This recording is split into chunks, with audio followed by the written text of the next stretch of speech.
ఆత్మ పరంధామము నుండి సూక్ష్మలోకానికి సూక్ష్మ శరీరం ఆధారంగా ప్రవేశిస్తుంది. సూక్ష్మవచనంలో సంపూర్ణ ఫరస్టా డ్రెస్లో ఉంటారు. బాబా సదా సమానంగా ఉండాలి. దృష్టి ద్వారా మంగళమిలనం చేసుకుంటూ ఉండాలి. ఫరస్తాను కొన్ని సెకండ్లు ఫరస్తా స్థితిని అనుభవం చేసుకుంటూ ఉండాలి.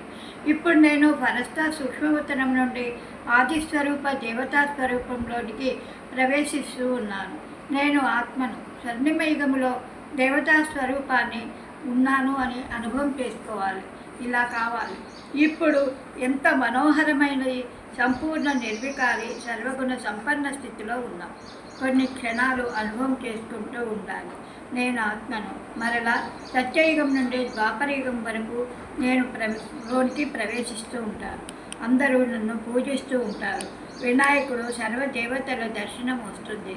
పూజ్య స్వరూపము ద్వారా సాక్షాత్కారం చేయిస్తూ ఉంటారు.